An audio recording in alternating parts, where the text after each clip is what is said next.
Este es un espacio de la Academia Internacional de Psicología Holokinética, creado para que exploremos juntos el funcionamiento de la mente humana y sus múltiples implicaciones en la vida cotidiana. Les doy la bienvenida a un nuevo episodio de Lo desconocido de la mente. Para quienes miran con seriedad el rumbo de la humanidad, ven claramente que estamos sumidos en graves problemas, que hacen cada vez más difícil la vida de cada uno de los seres humanos.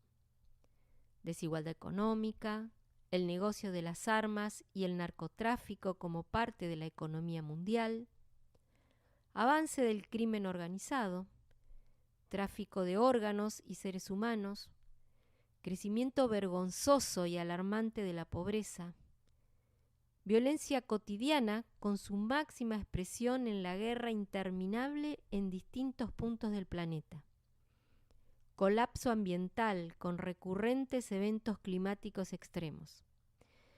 En fin, somos testigos de una profunda degeneración y corrupción en todas las actividades humanas. ¿Cuál es el origen de todos estos problemas?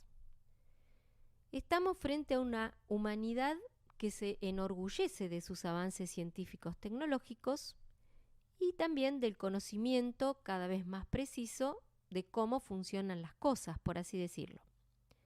Sin embargo, pese a estos avances, seguimos sin poder vivir en orden, en paz y en convivencia armoniosa entre los seres humanos y ni siquiera con la naturaleza. Tal vez sea posible hablar de progreso en el ámbito del conocimiento, en ciencia y tecnología. Pero psicológicamente, ¿podemos hablar de progreso?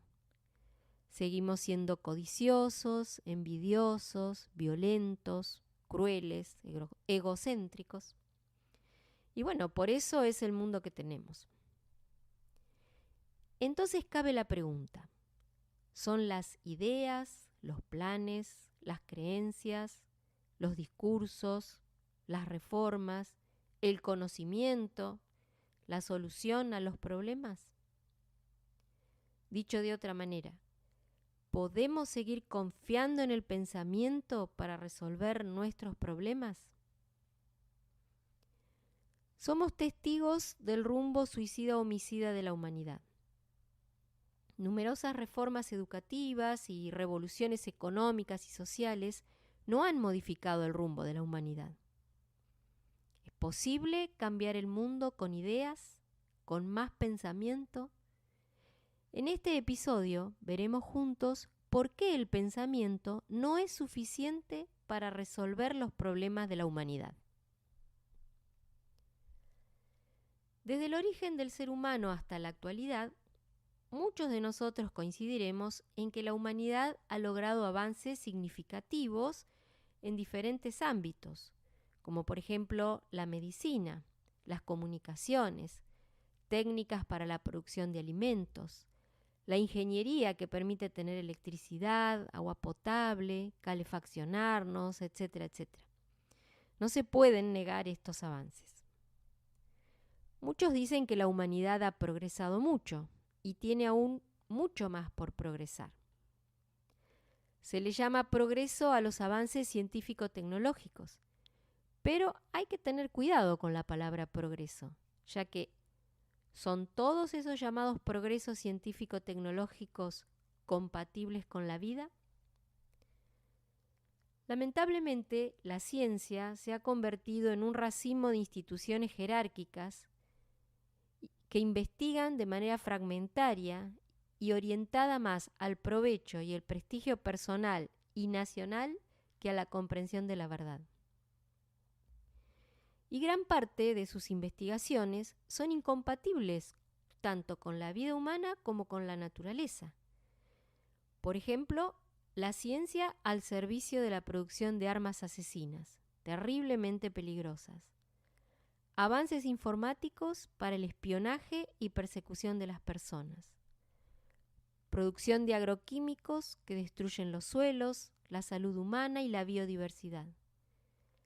alimentos ultraprocesados que son altamente adictivos, que deterioran la salud, métodos para la extracción de combustibles como el fracking, que contamina el agua, el suelo y destruyen las economías locales.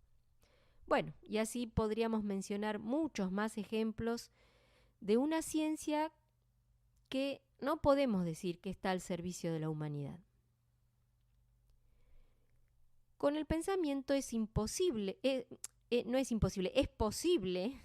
idear con muy buenas intenciones beneficios para la humanidad, pero solo se quedan en las buenas intenciones. Las revoluciones tecnológicas, económicas, sociales, no han producido ningún cambio psicológico en la humanidad. ¿Por qué? Bueno, para comprender por qué el pensamiento no es suficiente para resolver nuestros problemas, ya sea individuales o colectivos, tenemos que comprender cómo funciona el pensamiento. El pensamiento, que es imaginación, ideas, planes, conocimientos, fantasías, etc., es una función cerebral y tiene su origen en la memoria. Y los contenidos de la memoria son producto de la relación del organismo con el ambiente, ya sea la relación del organismo con la familia, las amistades, las instituciones educativas, la TV, la televisión, las redes sociales, etc. Son contenidos que de manera hipnótica, es decir, inconsciente, se van registrando en la memoria. Y esos contenidos, que son también incoherentes, porque muchos de ellos son contradictorios, son las respuestas a los diferentes retos que se nos presentan en la vida cotidiana. Los contenidos de la memoria son condicionamientos que vamos recibiendo a lo largo de la vida y como tales condicionan nuestras conductas, sin dejarnos ver lo que realmente está sucediendo. Son como filtros que impiden ver la realidad. Entonces, estamos diciendo que frente a cualquier reto, respondemos de acuerdo a los contenidos de la memoria, de acuerdo a los condicionamientos. Y los condicionamientos son los prejuicios, la educación recibida, las creencias religiosas o políticas. Y los condicionamientos son también todas las imágenes que tenemos acerca de lo que es la religión, la política, el amor, la amistad, el dinero, la propiedad, la guerra, la paz, la pareja, el vecino, los hijos. Tenemos imágenes de todo.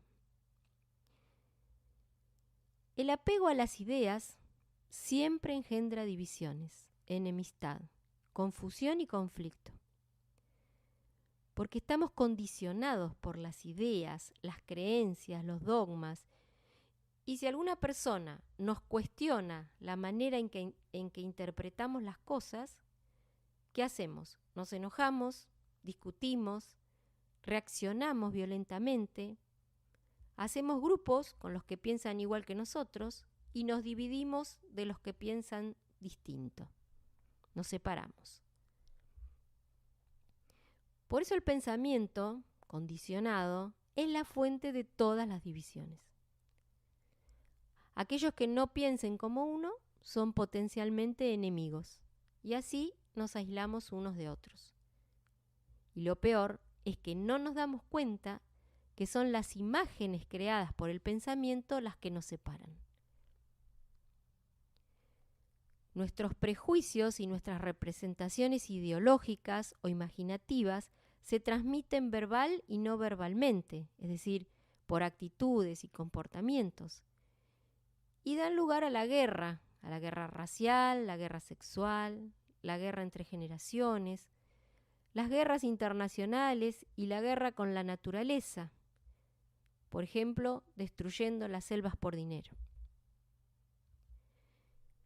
Además de estar condicionado, el pensamiento es egocéntrico, ya que la memoria produce al yo para darse continuidad.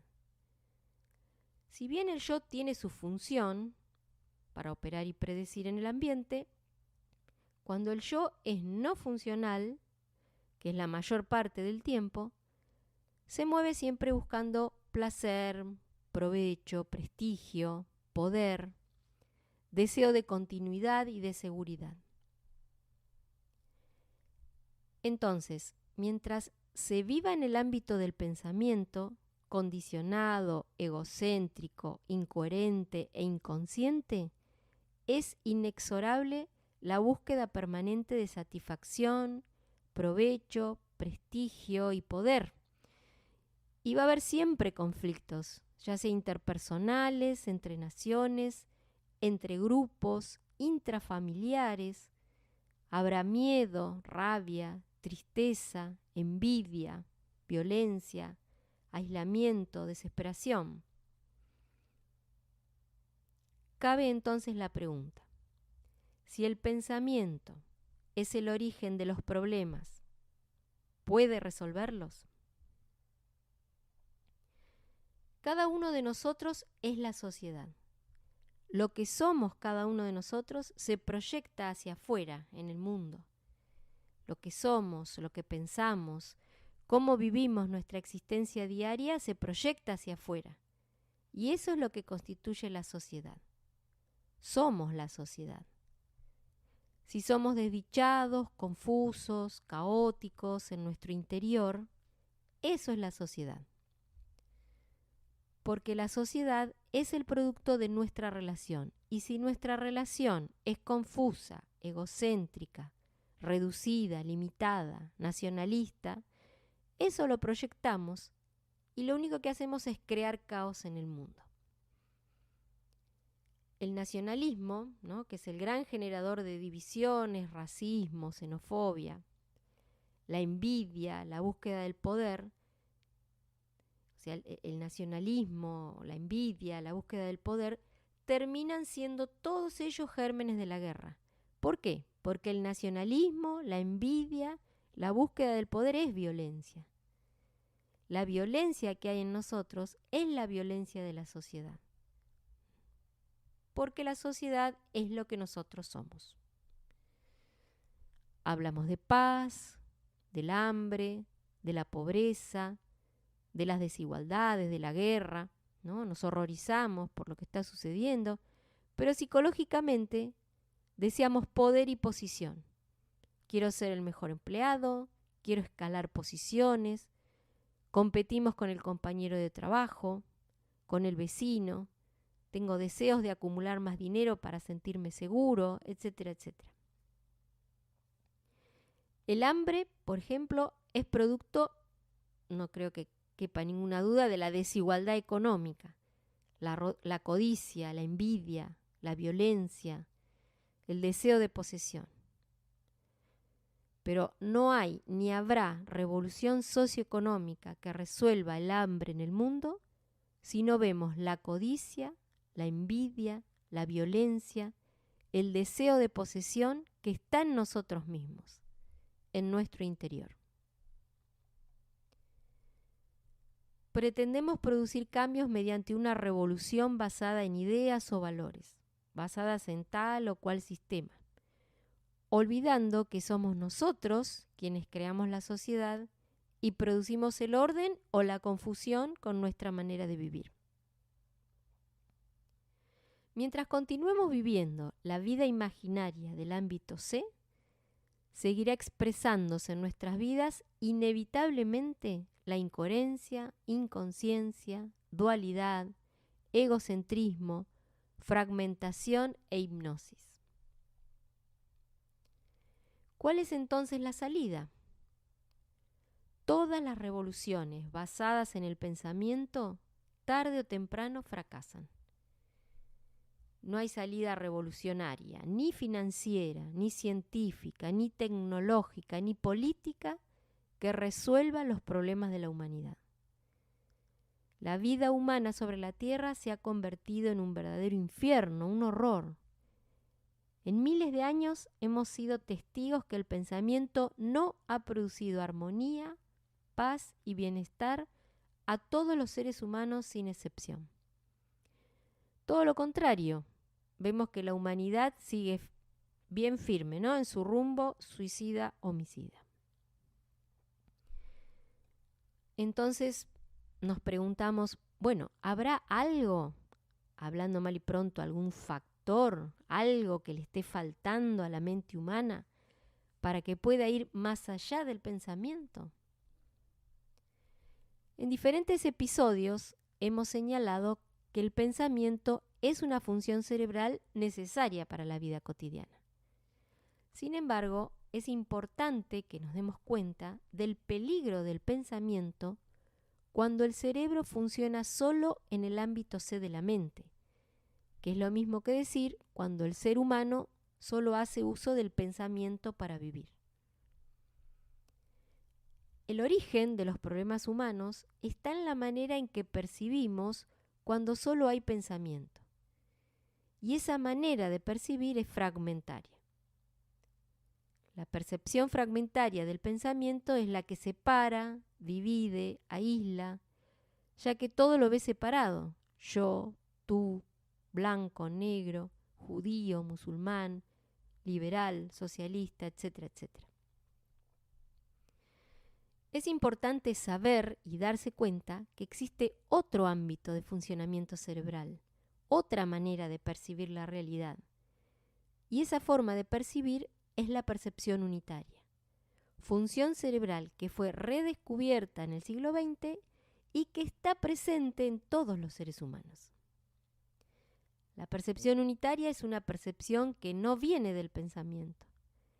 Y solo es en percepción unitaria, percepción que abarca el pensamiento, dándole claridad y coherencia, ¿no? Solo es en percepción unitaria posible resolver nuestros problemas. El gran aporte de la psicología holoquinética es el descubrimiento de que la mente no es solo pensamiento, sino que la mente también es percepción unitaria.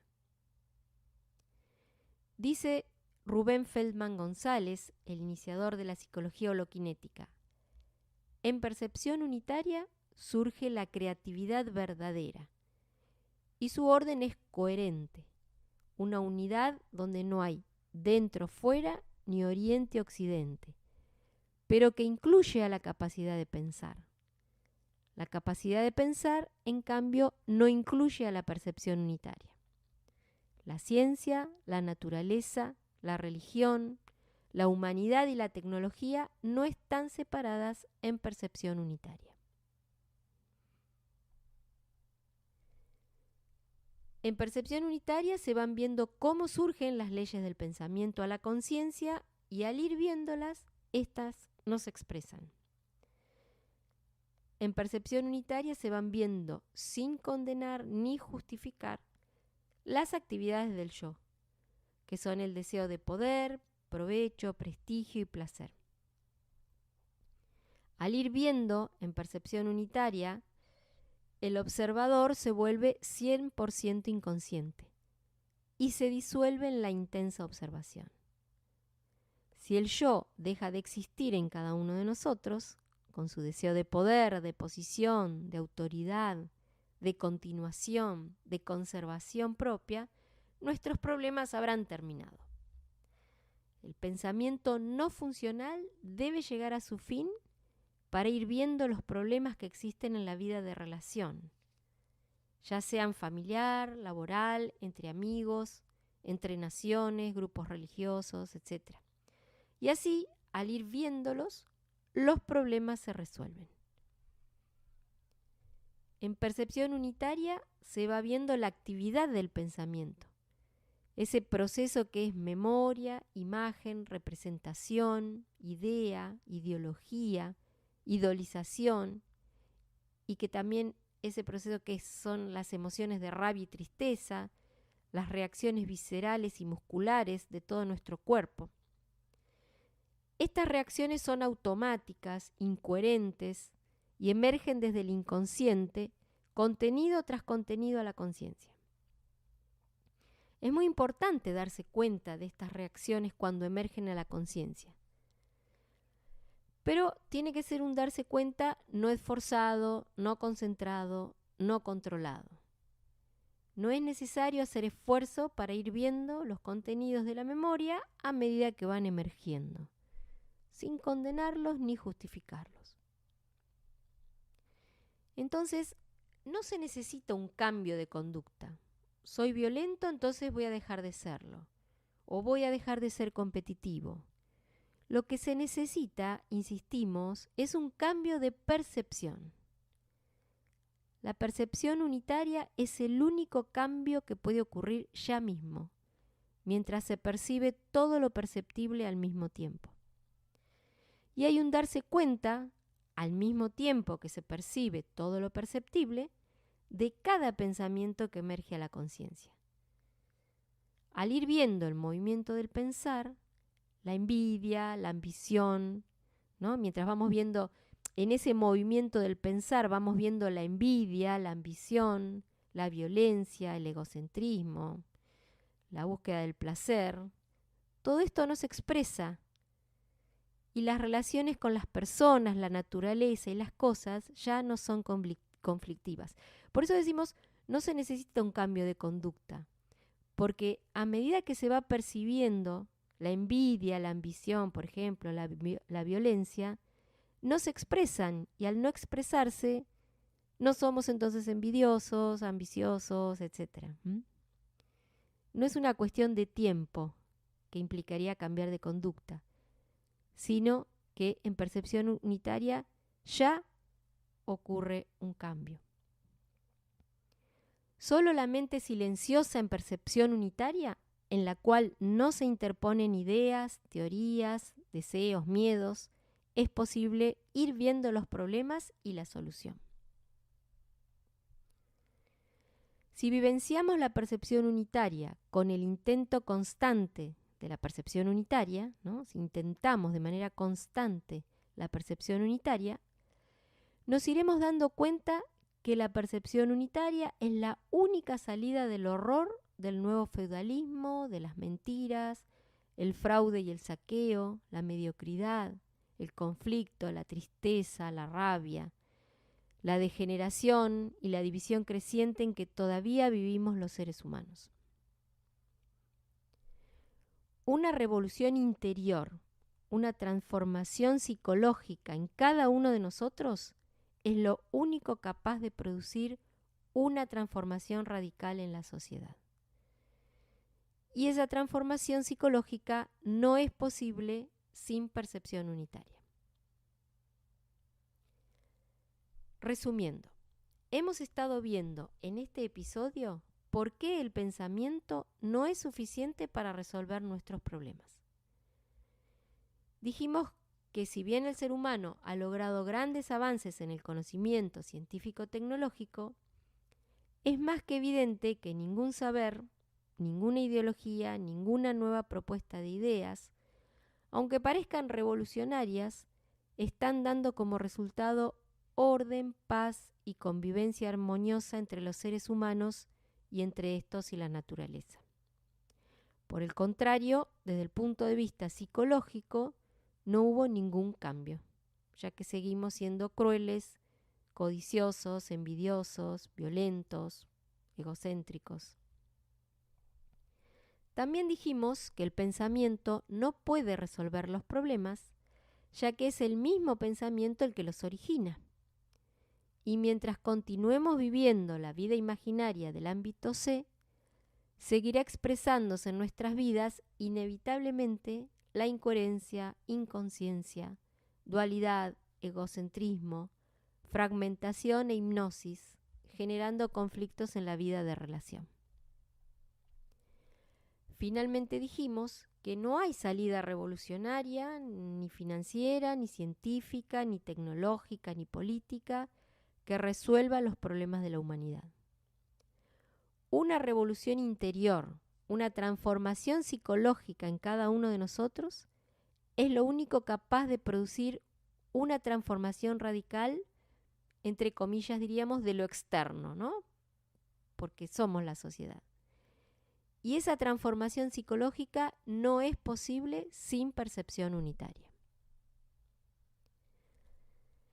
Mientras el cerebro funcione solamente en el ámbito del pensamiento, los deseos de continuidad, placer, dinero, fama y poder del yo persistirán. Y sin duda alguna no habrá amor. Solo en la mente silenciosa de la percepción unitaria se expresa el amor. Y el amor es lo único que puede resolver todos nuestros problemas.